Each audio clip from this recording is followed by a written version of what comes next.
నాయుడు గారు, మరి ఇప్పుడే మనం చూసాం అర్హులైనటువంటి పెన్షన్ లబ్ధిదారుల వారి ఇంటికి నేరుగా వెళ్ళి అందజేసి వారి యొక్క పిల్లల భవిష్యత్ కోసం మరి ఎలా పాటుపడతానని హామీ ఇచ్చారో మనమంతా చూసాం.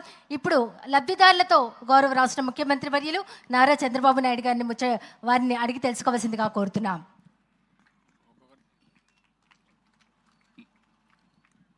నలుగురిని మాట్లాడిచ్చామ్మా, ఒక్కొక్కరిని మాట్లాడి. ముందుగా శ్రీకాకుళం సామ్రాజ్యం.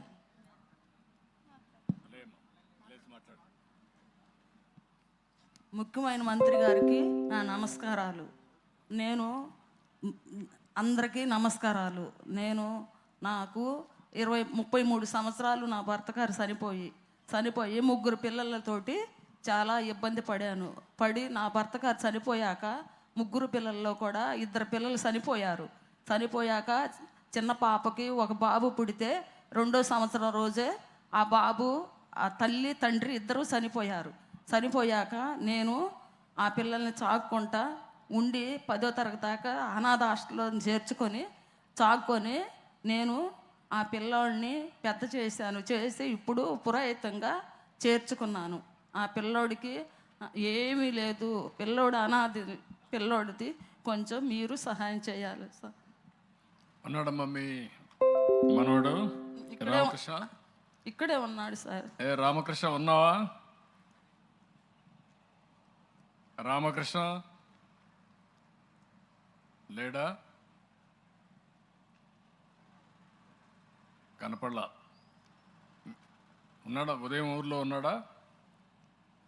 ఇక్కడే ఉన్నాడు సార్. వచ్చాడో రాలేదో సార్. మేము వచ్చేటప్పుడు ఇంటి దగ్గర ఉన్నారు.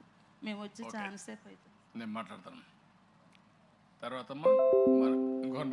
తర్వాత షేక్ రేణుక గారు మాట్లాడమ్మా. మా ముఖ్యమంత్రి చంద్రబాబు నాయుడు గారికి నమస్కారం.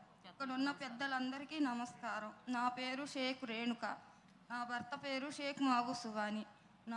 మా భర్త 2015లో చనిపోయాడు. నాకు 2 పిల్లలిద్దరిలో నేను పని చేసుకుంటా. నా కొడుకుని 10 చదివించి నాతో పాటు పనికి తీసుకెళ్తున్నాను. నా కూతుర్ని చదివించుకుంటున్నాను.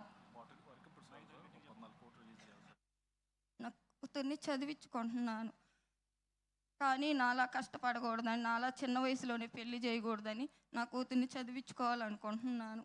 అది తర్వాత చారమ్మ గారు.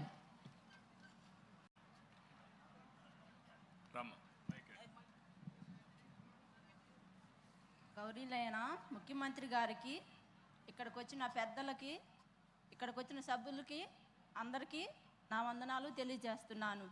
నా పేరు తలారి శారమ్మ. మాది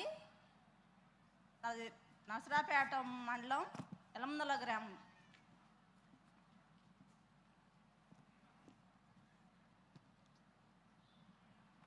నాకు 2 పిల్లలు. మా 2 పిల్లల పేరు తలారి రాము, కృష్ణవేణి.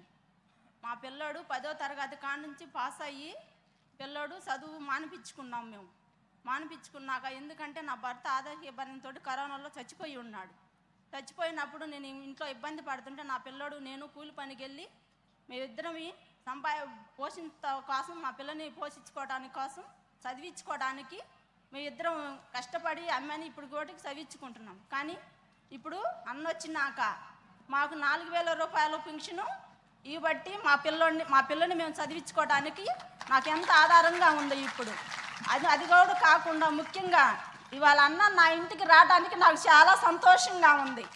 ఎంతో గౌరవపడుతున్నాను నేనైతే మాత్రం. మా ఇంటికి రావడానికి మా పిల్లలు కూడా అసలు నమ్మలేదు ఇప్పుడు ఓటికి కూడా, ఈ రోజుకి కూడా. కానీ అన్న మా ఇంటికి వచ్చాడంటే మాకు ఎంతో సంతోషకరంగా ఉంది. అది మాకు ఎంతో ధన్యతకరం కాబట్టి మేము అన్నకి కృతజ్ఞతలు తెలుపుకుంటున్నాను. ఏడుకొండల గారు. నారా చంద్రబాబు నాయుడికి నమస్కారం. నా పేరు ఏడుకొండలు.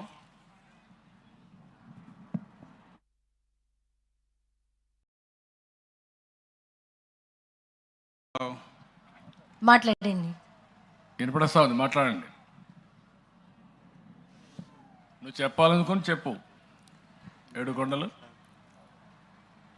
వాళ్ళ ఇంట్లో కాఫీ కూడా తాగా. నేను పెట్టిన కాఫీ ఆయన కూడా తాగాడు. ఓకే, ఏమైనా చెప్పాలంటే చెప్పు, లేదంటే నేను మాట్లాడతాను. అంతేనా? ఓకే, కూర్చో, పెట్టుకోండి. ధన్యవాదాలండి. పరిపాలన, ప్రజా సంక్షేమంలో ఎన్నో ఆవిష్కరణాత్మకమైనటువంటి మార్పులు చేస్తూ అభివృద్ధి చెందాలి అంటే అధునాతన టెక్నాలజీని మనం యూజ్ చేసుకోవాలి అంటూ రాష్ట్రాన్ని కూడా అధునాతన టెక్నాలజీతో ముందుకు నడిపిస్తూ అభివృద్ధి పథంలో నడిపిస్తున్న మన రాష్ట్ర ముఖ్యమంత్రి వర్యులు విజన్ 2047 లక్ష్యంగా దూసుకు వెళ్తున్న విజనరీ లీడర్ గౌరవనీయులు మన రాష్ట్ర ముఖ్యమంత్రి వర్యులు శ్రీ నారా చంద్రబాబు నాయుడు గారు మరి ఈనాడు ప్రజావేదిక పెద్దల సేవలో, పేదల సేవలో ఒక్క నిమిషం కార్యక్రమానికి లైన్లో